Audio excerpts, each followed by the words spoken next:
asked the Philippine National Police, according to your informations, saan po ba mas maraming drug pushers? Sa NCRPO, PRO3, or PRO4A? Your Honor, that will be dependent on the watch list, Your Honor. Why is it that in your anti-illegal drug operations, may namamatay po na user? Were you operating against them also? Are they not supposed to be rehabilitated pursuant to this strategy? From July 1, 2016 to June 30, 2022, ang users na namatay are 440. Bakit namamatay po sila? Samantalang user po sila. Users are supposed to be considered as victims and they are supposed to be rehabilitated, not killed. I will only have a few questions from the PNP. May I know if your strategy to combat illegal drug would still be known as double barrel? Mr. Chair, if we're going to refer with the CMC, still we have the campaign double barrel finale version, that is 2022. If we're going to base this is anti-illegal drug operations through reinforcement and education. However, I would like to manifest that based on the guidance of the Chief PNP, this is subject for revision to anchor this or align this with the Philippine anti-drug strategy, which is to limit the operations on simply demand reduction and supply reduction, Your Honor. Thank you. Much has been said about the success of Oplan double barrel. Would you agree with that?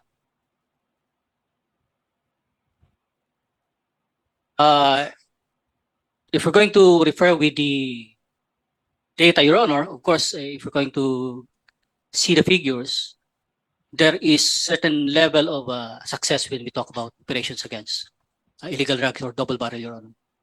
Based on your answer, would you recommend the continuation of Oplan barrel, double barrel? Your Honor, please answer my question. Would you recommend? No more, Your Honor. No more. May I know your reason why? Because as I have mentioned, and based on the guidance of the GPNP, the direction of the anti-illegal drugs campaign of the PNP, and just to distinguish this particular strategy will be the absence of tokhang, Your Honor. In the current CMC right now, we have eliminated the tokhang, the project lower barrel, as we say it, and we have now concentrated on high-value individuals and street-level individuals. And following the statement of the Chief PNP, this has now become the basis of performance monitoring and evaluation, because all or campaign against illegal drugs will now be gauged based on the baseline of respected PROs, Your Honor. Now, your illegal drug bypass operations, what parallel does it fall under? Excuse me, Your Honor, bypass operation and your men in the field are conducting illegal drug bypass operations left and right. Now, under what barrel does this fall? this is with respect to the project high-value targets, Your Honor. Project high-value targets. If we are going to refer with the old CMC, but I have mentioned that we are now following the ADORE, or now the guidance of the Chief PNP, we are limited to high-value individuals and street-level individuals, undertaking operation against them through bypass operations, search warrant operations. I don't see that in your report. For those number of people who died in police operations under drug lords, you have only neutralized 21.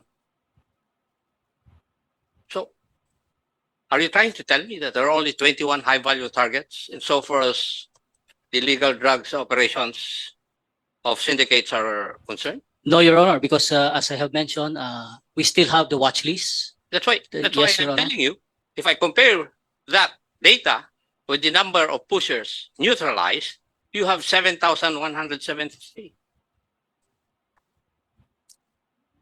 Your Honor, we have what we call now as drug-related data integration I'm generation looking system. at your data submitted to this committee. I did not invent this data. These are your data, not mine. Yes, Your So Honor. I'm asking you why. You said you're concentrating on high-value targets, but your records show your dismal performance insofar as running after drug lords is concerned. Well, if that is the report of coming from the field, Your Honor, Uh, that is the this- basis of accomplishment This report is also. the report of Camp Crame submitted to this committee.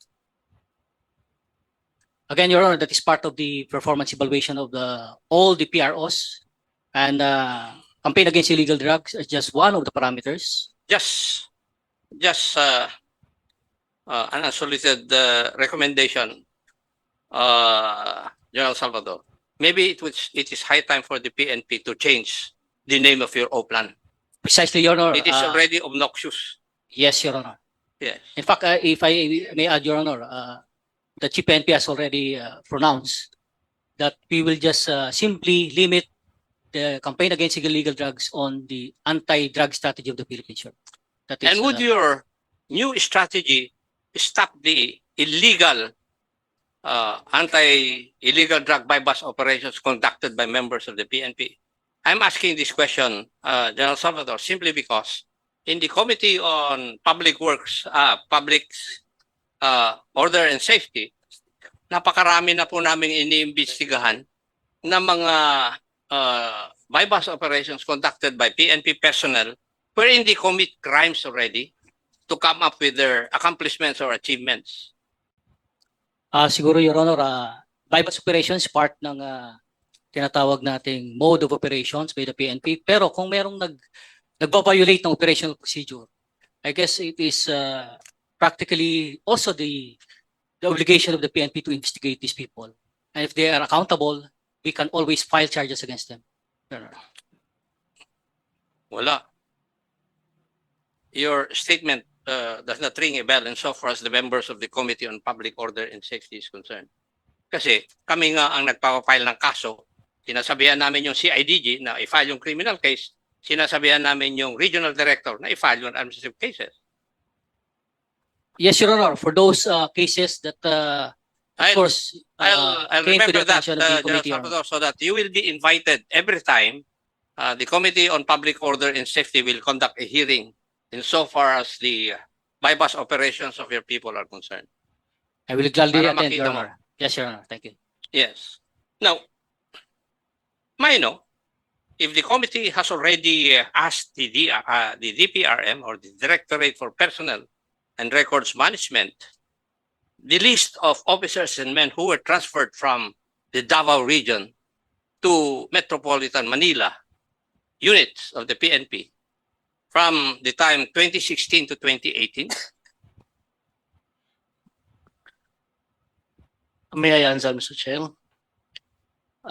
So far, Mr. Chair, there was no question about, There's there's no no question yet. there's no request of the committee. Yes, Mr. Chair. Mr. Chair, may I move that we secure a copy of the list of officers and members of the PNP who were transferred from the Davao region to Metropolitan Manila during that time? There is a motion made by Cong.Acop. Is there a second? Yeah. Move is seconded. 2018. No objection. It was approved. Mr. Chair, can I just ask a clarification? The period covered of the request, what year? 2016 to 2018. Thank you, Mr. Chair. Thank you. If you look at the data of the PDEA, may I ask General, how many operations did PDEA conduct from July 1, 2016 to June 30, 2022? Record. 8,000 plus? Can we just check our records, Your Honor? Because the data that I have with me covers the period July 1, 2016 to November 27, 2017. 8,000 plus.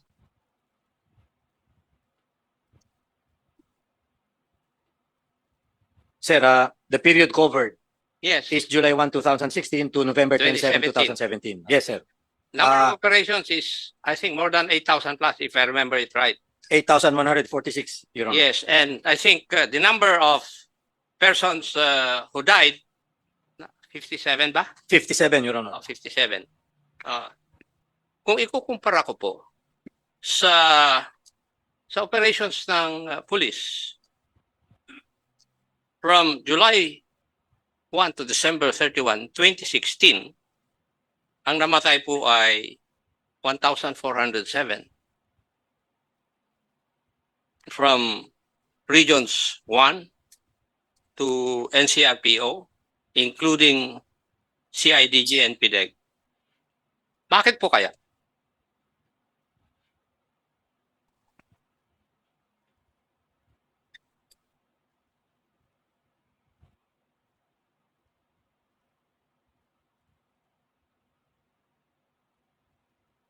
Sino sasagot po sa inyo? PDEA or the police?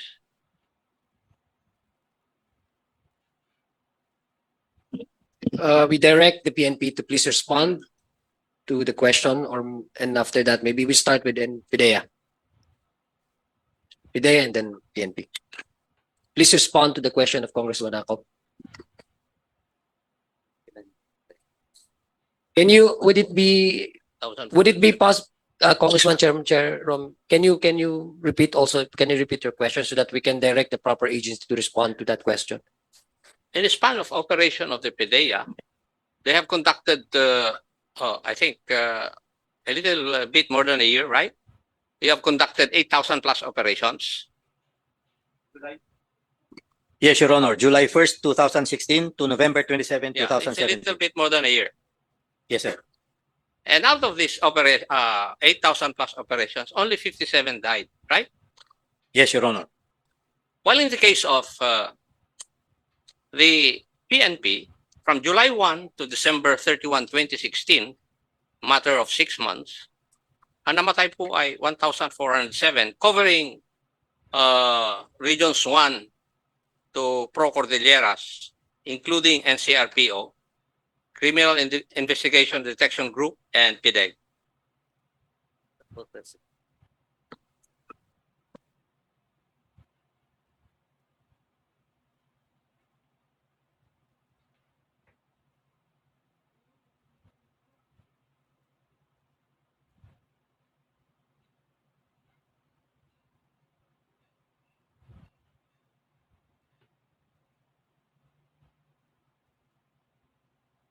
Sino po ang gusto niyo tanungin, Congressman Acop? Mr. Chairman, Yes.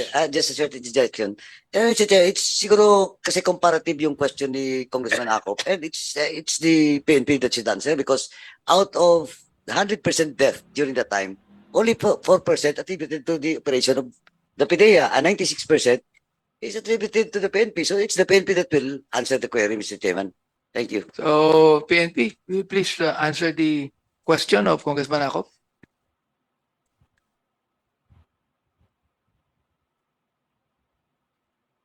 Will you please repeat the question, Congressman Acop? Mr. Chair, I believe, If I'll be able to hear. Mr. Chair, if I may intervene. Mr. Chair, I believe the document that Congressman Acop was referring to is submitted by the PNP. Yes. So I guess it's the PNP who should answer that question. Mr. Chairman, a while ago I was listening to the answers of our resource persons to the questions propounded by the members of this committee. And I remember that PIDEA said that they had conducted 8,000 plus operations with the more 2 months for 14 months, I think. 14, 15. Ang namatay lang po ay 57. Pero yung police, from July 1 to December 31, 2016, a matter of 6 months, their report does not contain the number of operations they have conducted. But it contains the number of persons who died because of their operations. It numbered 1,407. My question is, why, Mr. Chairman?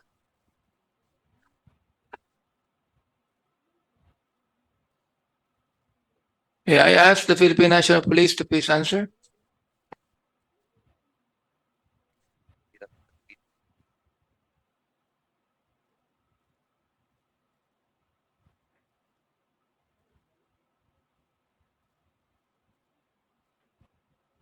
Are you going to answer my question? Mr. Chair, we will look into it, Mr. Chair. We don't have the definite answer, Mr. So you do not have any answer. Yes. Mr. Chair, I think this is not the, you will attend this hearing today. For sure, Congressman Acop, we're not going to end this hearing. And I hope I will be present in the next hearing so that I will hear the answer of the Philippine National Police. We need you to be present here, Congressman Acop. May I ask the Philippine National Police, according to your informations, saan po ba mas maraming drug pushers? Sa NCRPO, PRO3, or PRO4A?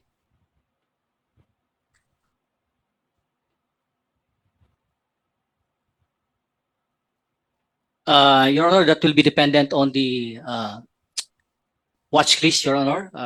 If we're going to be an intel-driven operations, that's always anchored on the baseline. And for each PROs, they do have their own watch list. And that watch list normally is generated through the BADAC. That is part of the process when we talk about barangay drug clearing program, Your Honor. So if we're talking about the numbers, that will depend on the baseline for each locality, Your Honor. Could you please submit to this committee yung number of people in your watch list in regions 3, 4A, and NCRPO? Yes, Your Honor. If we're talking about the figures, we can generate this, Your Honor. I'm asking this question simply because your data shows that NCRPO from 2016 to June 30, 2022, ang namatay po ay 773. Pero dun sa Region 3, 1,696. And sa Region 4A, 1,209. So, ako na tumitingin dito sa data, mas marami sigurong pusher dun sa Region 3 kaysa 4A, mas maraming pusher sa Region 4A kaysa dun sa NCR. Would that be correct? Well, if we're going to base the assumption, Your Honor, and comparative, based on I'm the basing my question on your data. Kaya I'm not assuming. again, Your Honor, we are going to base it on the watch list and peculiarity for every PRO, Your Honor. Kaya nga gusto ko makita yung watch list ninyo kung alin ang mas marami. Kasi kung mas marami yung NCRPO, hindi, mas mabait siguro sila dahil mas kukunti ang namatay. Di ba? Now, may I ask, why is it that in your anti-illegal drug operations, may namamatay po na user? Were you operating against them also? Are they not supposed to be rehabilitated pursuant to this strategy? Nandito sa report ninyo eh. At binabasa ko lang. You have from July 1, 2016 to June 30, 2022, ang users na namatay are 440. Bakit namamatay po sila? Samantalang user po sila. And pursuant to the strategy of law enforcement against illegal drugs, users are supposed to be considered as victims. That started in 1970. Bakit? Membro ako ng Constabulary Anti-Narcotics Unit noon eh. Users are supposed to be considered as victims and they are supposed to be rehabilitated, not killed.